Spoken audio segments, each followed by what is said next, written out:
Hey, it's Craig. I just wanted to let you know that you can listen to Canadian History X early and ad-free on Amazon Music, included with Prime. Hey everyone, Craig Baird here. Before I begin today's story, I want to take a moment and ask that you check me out on Patreon at www.patreon.com/CanadaEHX. There are several tiers with great benefits, from ad-free content to t-shirts and other cool stuff. And don't forget you can also donate directly to the show at www.canadaehx.com. Just click donate. It helps keep this show going. Okay, on with the show. Before we begin, please note, this episode contains discussions of a sensitive topic which may be triggering for some listeners. Listener discretion is advised. Please take care. The great ship was docked for the night at Pier 9 in Toronto Harbour.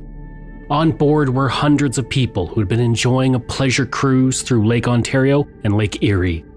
She had left Detroit 2 days earlier on a journey that would take her to Prescott, Ontario, through the Thousand Islands and down into Sarnia, where she was to remain for the winter. It was a journey she had made many times over the last 30 years. That night, the only sound in the cabins was the sound of soft breathing from the sleeping passengers.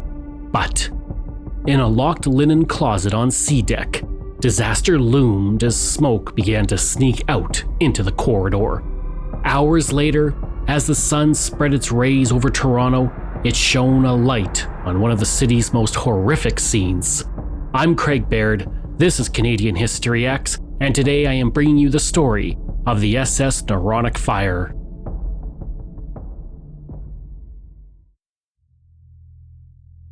When you hear of ships on the Great Lakes, most people immediately assume it's a great cargo vessel crisscrossing the lake for the sake of international trade. But there was a time when the ships cruised for pleasure, not commerce. Passengers were treated to some of the most beautiful vistas in the world as they enjoyed a vacation in their own backyards. For decades, cruise ships were a common sight on the Great Lakes, but one event signaled the beginning of the end of that era. And it all began in front of an immense crowd. 10,000 people watched as a new ship was launched from Port Arthur, Ontario on June 2nd, 1913. Mrs. Edmund Bristol of Toronto smashed a bottle over the bow, and the crowd erupted into a cheer at the christening of the SS Noronic. The name was a combination of the two companies of Northern Navigation Company and Richelieu and Ontario Navigation Company. They merged to form Canadian Steamship Lines and birthed the Queen of the Lakes, as the ship became known.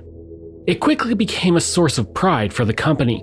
Built for passengers and freight service on the Great Lakes, she was truly a sight to behold. 110 meters in length, she weighed 6,000 gross registered tons and had 5 decks capable of accommodating 800 passengers and 200 crew.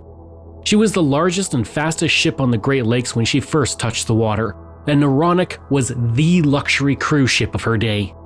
She was powered by 2 500-kilowatt engines, she had her own ice plant, wireless telegraphy, and even bandstands, and the decks were lined in mahogany and lounge chairs were upholstered with Spanish leather. With the tragic maiden voyage of Titanic still fresh in everyone's mind from the previous year, the Noronic was equipped with 14 lifeboats in case of emergency, but most didn't expect her to ever need it. They said she was unsinkable, and she proved that throughout her years of service. But being unsinkable doesn't keep disaster at bay.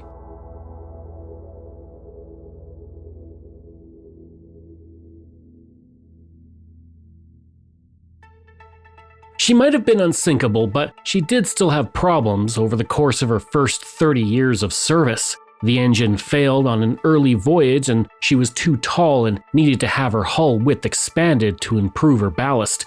After that, she was known as the Pregnant Lady of the Lakes, and she earned a rather seedy reputation as a place businessmen took women who were not their wives.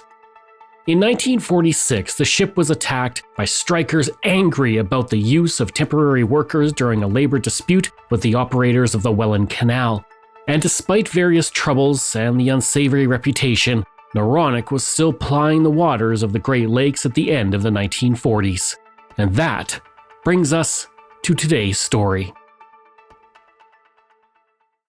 On September 14, 1949, the Noronic was scheduled to leave the dock in Detroit at 1 p.m. to begin her 7-day pleasure cruise through Lake Erie and Lake Ontario. On board were 524 passengers, the majority of whom were American, and catering to the passengers were 171 all-Canadian crew.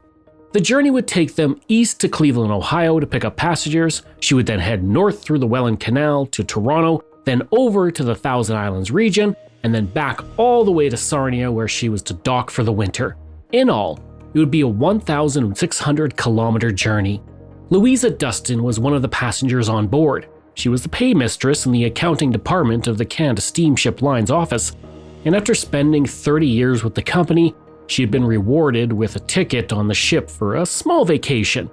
And always committed to her work, she took payroll ledgers with her to keep them up to date.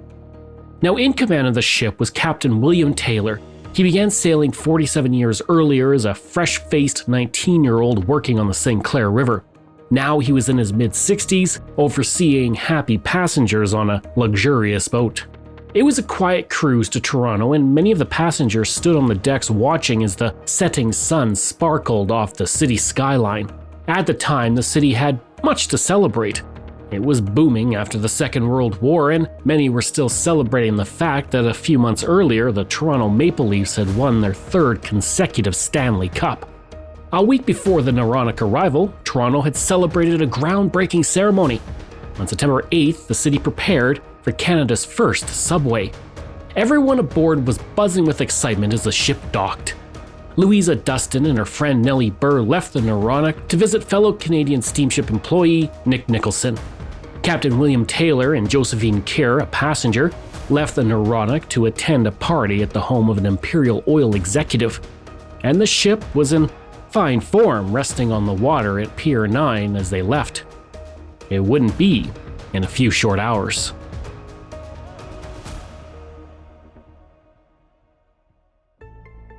By 1 a.m., many of the passengers who had left the ship to visit clubs and restaurants in the city were back aboard. Captain Taylor was in his cabin at 1:25 a.m., ready to turn in for the night. Some passengers would later claim he was intoxicated when he arrived, but the cab driver who dropped him off stated he was sober. Taylor later testified he had only one scotch as his diabetes prevented him from drinking more. Now, sometime around 2:30 a.m., Don Church, who was a passenger still up, was heading back to his room from the lounge. He worked as an appraiser for a fire insurance company, and as he walked through the starboard corridor of C deck in the aft part of the ship, he found a strange haze in one of the corridors, and he smelled something familiar but unexpected in that part of the ship: smoke.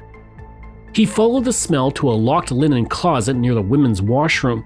Church realized that something was seriously wrong. He ran down the corridor and came across bellboy Ernest O'Neill. Now, rather than sound an alarm, O'Neill ran to the steward's office one deck below on D deck and retrieved the keys to the closet along with a fire extinguisher. The two men then ran back to the linen closet. O'Neill put the key into the lock and turned it until he heard that familiar click as it unlocked. And then he opened the door. Before I continue, we need to talk about chemistry. Now, fire cannot exist without oxygen. Oxygen is required because it chemically reacts with flammable materials to release heat and energy. And in a confined space, say like a linen closet, if the oxygen is depleted or low, a fire will eventually go out. But if there's a rush of oxygen, the fire will expand quickly as it's fueled. If you've seen the 1991 blockbuster by Ron Howard starring Kurt Russell, you know that this phenomenon is called backdraft, and it is extremely dangerous. And on the Noronic, the bellboy Ernest O'Neill had no idea what would happen when he turned the doorknob to open the linen closet. He believed the fire could be controlled and easily put out with the extinguisher he had in hand. But then, when he opened the door, the sudden influx of oxygen made what was a small, smoldering fire a raging monster ready to consume everything in its path. Now, to make matters worse, O'Neill pointed the fire extinguisher, pushed the lever, and nothing came out. He then ran to the nearest hydrant on the ship, and he turned it on only to discover there was barely a trickle of water coming out. The fire quickly spread over the oil-polished wood-paneled hallway. Now the ship had no fire detection system, nor heat-sensitive sprinklers to trigger any sort of an alarm. Everything had to be done manually. So Church and O'Neill were joined by another passenger and bellboy who attempted to fight the fire with extinguishers, all of which didn't work. And the fire was spreading fast. Church immediately ran to his cabin on D-deck, grabbed his wife and children, and fled the ship. And honestly, who can blame him? At the same time, O'Neill ran to the officers' quarters and woke Captain Taylor to tell him what was going on. Now, passengers were woken up by the crew pulling fire alarms and blaring horns, and when First Mate Jerry Wood pulled the whistle to alert those on shore, it jammed, and the whistle drowned out the fire horns on the ship. Dazed and confused, passengers woke up, scared. For hundreds, their fates were already sealed before they even stepped out of their beds. Josephine Keir, who had joined Captain Taylor at the Imperial Oil Party, walked out of her cabin to find flames in the corridor. She grabbed her nieces, Barbara and Kathleen, and escaped the ship. Her nephew and the children's parents were, sadly, left behind. At 2:38 a.m., only 8 minutes after the fire started, half the decks were on fire. Only a short distance away, 27-year-old Donald Williamson was coming off of his shift at the Goodyear tire plant. And he had spent years working on lake freighters, and he was looking forward to seeing the ship known as the Queen of the Lakes for himself. And as he approached the docks, he was greeted by the smell of smoke and the blaring of the ship's whistle. He got closer and saw that something was definitely wrong. The ship was an inferno on fire as the blaze lit up the sky above the harbor in a sickly orange glow. He heard people screaming for help, and Williamson sprang into action. He took a painter's raft that was floating nearby, stepped on it, and released it. He guided the raft towards the ship as people leapt from the Noronic, and Williamson pulled them from the water. Meanwhile, Constables Ronald Anderson and Warren Shattuck were responding to what they believed was a routine call at the harbor. That was quickly shattered when they turned a corner and their cruiser was surrounded by people, soaking wet and in shock. Behind the crowd, the Noronic was burning out of control. Constable Anderson immediately took off his uniform and jumped into the water to help Williamson and his rescue efforts. Soon after, fireboats arrived to offer any sort of assistance from the water. Officials with the St. John's ambulance set up a first aid post, but within minutes, their station turned into a temporary morgue. The SS Kingston was at dock and put a gangway over to the Noronic to help passengers escape. It soon had to be removed as drifting embers threatened to burn that ship. And on the Noronic, it was complete pandemonium. Now, there were only 15 crew members on board when the fire broke out. The rest were ashore enjoying the night or visiting families. Louisa and Nellie were alerted to the fire by their coworker Sam Graham, who escaped in such haste that he arrived at the Cayuga, pantsless.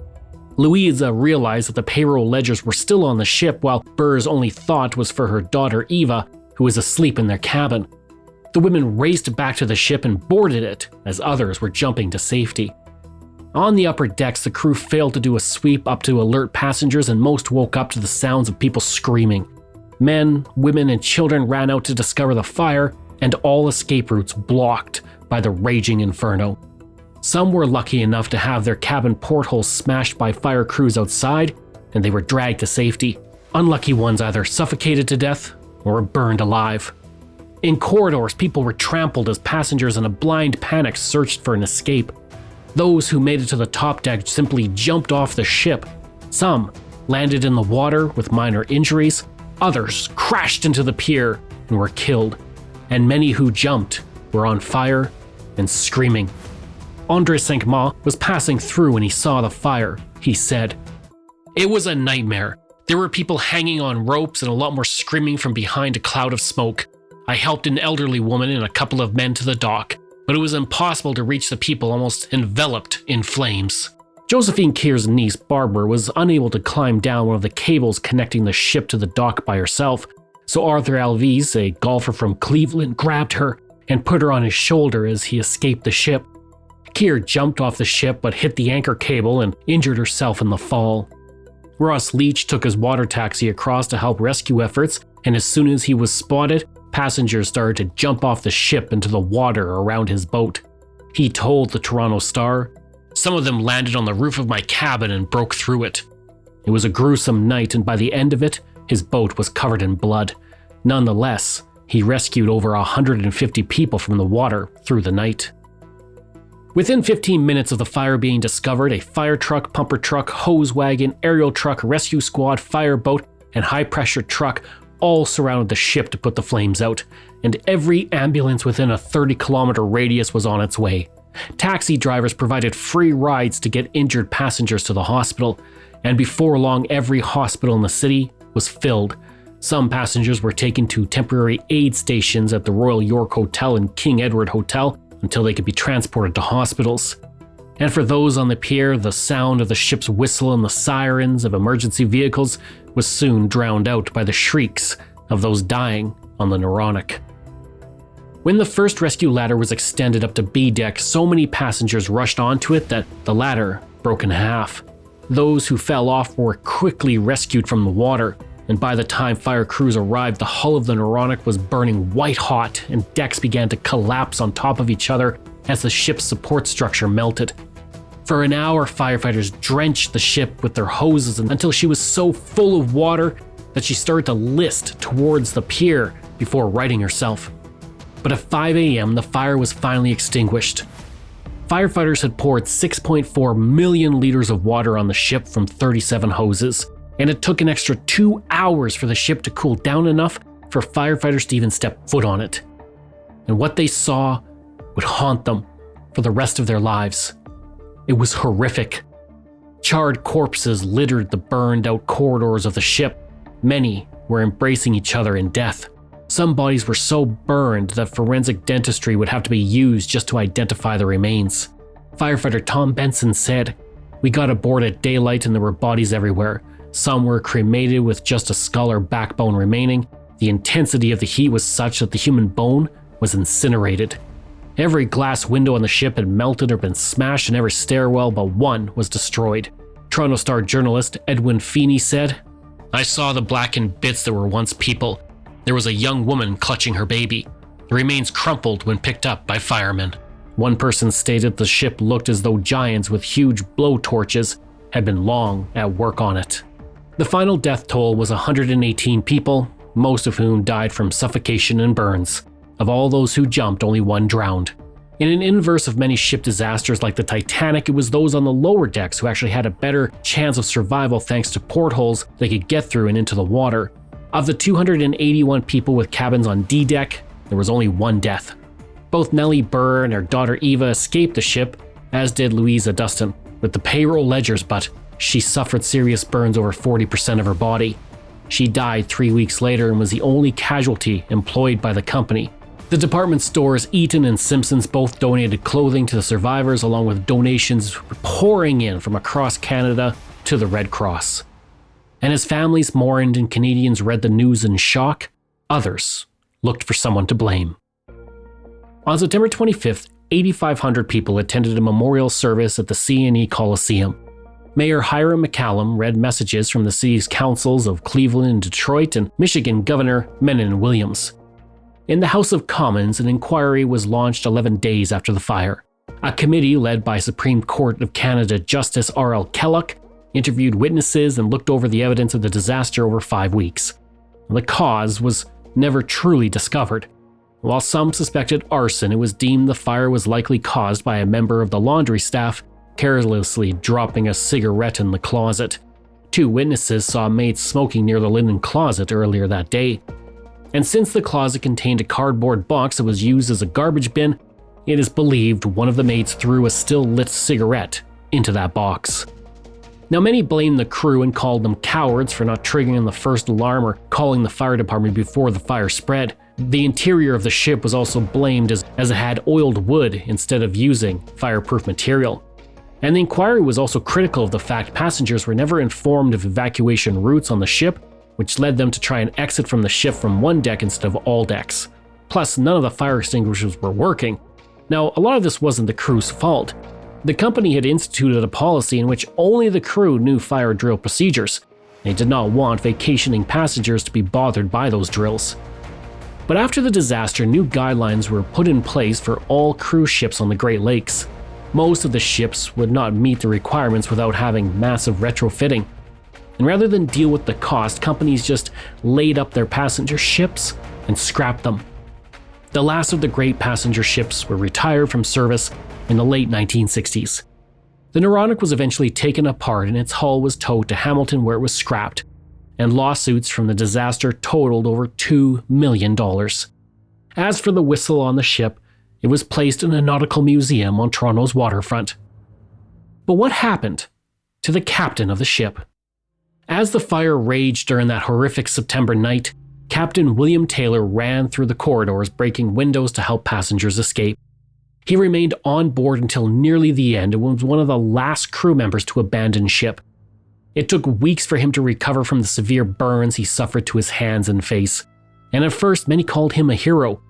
But public opinion is fickle, and newspapers ran with stories claiming he was drunk, something he denied completely. And when he testified at the inquiry, his hand shook and he could barely read his notes.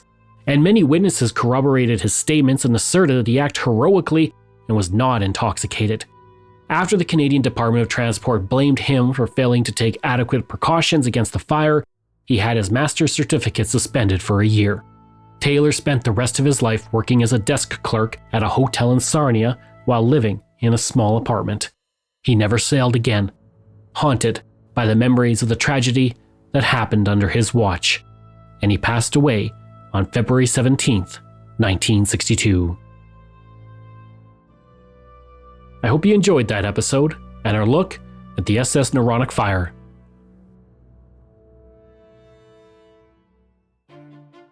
This show is researched, produced, and written by me, Craig Baird, with the help of Dila Velasquez. Audio production and design by Rosalind Kufor. If this is your first time listening and you like what you heard, please take a moment and give us a 5-star review to help other people find these amazing stories. And there are so many for you to sink your teeth into. If you enjoy this podcast, then please check out my other podcasts, From John to Justin, Canada, A Yearly Journey, Pucks and Cups, and Canada's Great War. We love hearing from you, so if you have a show topic you want me to cover, email me at craig@canadaehx.com or stop by my website and social media. I'll include all of those in my show notes. Until next time, I'm Craig Baird, and this is Canadian History X.